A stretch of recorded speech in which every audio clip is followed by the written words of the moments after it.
세찬 비는 멈췄지만 무너진 사회 기반 시설들을 복구하는 작업이 여전히 진행 중입니다.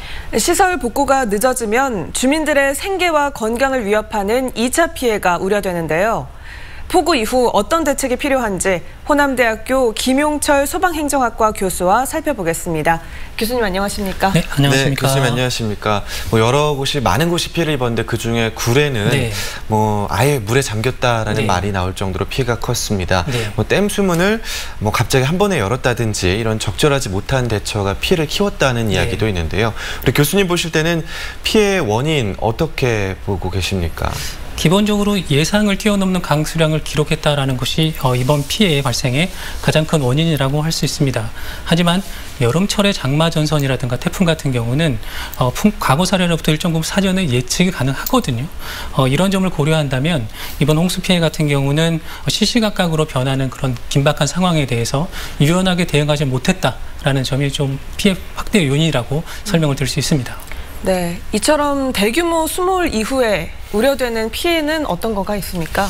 일반적으로 강이 범람하거나 도시에서 이제 침수가 발생했을 때는 집안이라든가 도시 구조물 자체가 굉장히 강성이 약해질 수 있거든요. 이런 경우는 아주 작은 민감한 자극에도 2차적인 추가 피해가 발생할 수 있기 때문에 이런 부분이 굉장히 좀 위험하다라고 설명을 드릴 수 있습니다. 또한 그 풍세 같은 경우는 그 발생 시기가 여름이다 보니까 비가 그치고 난 후에는 고온 다습한 기온이 계속 발생이 되거든요. 이런 경우에는 2차적인 전염병이라든가 이런 것들이 발생할 수 있습니다. 더욱이 올해 같은 경우는 코로나19 사태로 인해서 이런 부분에 대해서 보다 더 세심한 주의가 필요하다고 생각이 되어집니다. 네, 이번에 또 산사태로 큰 인명 피해가 있었는데요. 이런 예상되는 피해들을 막기 위해서 어떤 준비를 좀 당장 조치해야 될까요? 가장 우선적으로는 지금 발생한 산사태에 대해서 피해 복구를 최우선적으로 실시하는 것이 중요하다고 생각이 되어집니다. 하지만 중장기적인 관점에서 본다면 이런 산사태가 발생한 원인에 대해서 명확하게 분석, 조사할 필요가 있습니다. 각 지역마다 똑같은 지질 구조, 지반 구조를 가지고 있지 않기 때문에 동일한 지역 내에서도 다양한 형태의 피해 발생 패턴이 발생할 수 있거든요. 이런 부분에 대해서 면밀한 조사가 필요하고 더욱이 이렇게 산사태가 취약한 지역 같은 경우는 도시 취약지구로 지정을 해서 거주라든가 시설물의 설치를 좀 제한하는 방법들도 제도적으로 고려가 돼야 된다고 생각이 되어집니다.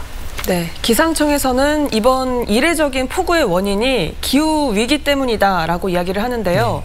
그렇다면 앞으로도 이런 폭우가 또 발생할 수 있다, 이렇게 봐야 할까요?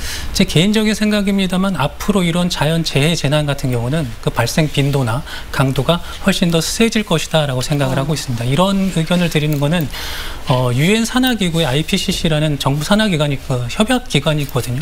거기에서 이미 20년 전에 기후변화를 예측했기 때문에 이런 부분에 대해서 세밀한 주의가 필요하고 더욱이 우리가 생각하는 광주 전남 지역 같은 경우는 이런 도시 특성이라든가 사회 경제 구조의 변화 등을 반영한 종합적인 이제 지역 방제 계획이 수립이 되어야 된다라고 생각이 되어집니다.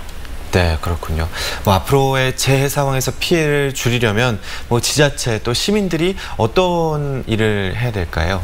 우선 기본적으로 우리가 살고 있는 이 지역이 어떤 재난자에 어느 정도 취약한지를 파악하는 취약성 평가가 최우선적으로 이루어져야 된다고 생각을 해야 합니다. 그리고 구조적인 대책을 좀 설명을 드리면 도시에 이제 우수 처리할 수 있는 능력을 확대한다거나 아니면 저수할 수 있는 능력을 확대한다거나 이런 대책들이 도입이 될 필요가 있을 것 같고 그 비구조적인 대책 같은 경우는 재해 지도를 만들어서 내가 살고 있는 지역의 평상시에 침수심이 어느 정도인지 가까운 대피소는 어디인지 이런 상황이 발생했을 때 어떠한 피난 경로로 나는 피난을 해야 되는지 이런 정보를 제공할 수 있는 재해 지도를 만들어서 공표하는 것들이 굉장히 중요하다라고 생각이 되어지고 그 일반 시민 같은 경우는 앞으로 이런 현상들이 자주 빈번하게 일어날 수 있기 때문에 일상생활에서 이제 벗어날 수 없다. 같이 생활하는 지혜가 좀 필요하다라고 생각이 되어집니다. 네, 지금 상황에서 무엇보다 복구 작업이 안전하고도 신속하게 이루어져야겠습니다. 오늘 말씀 잘 들었습니다. 고맙습니다. 고맙습니다. 네, 감사합니다.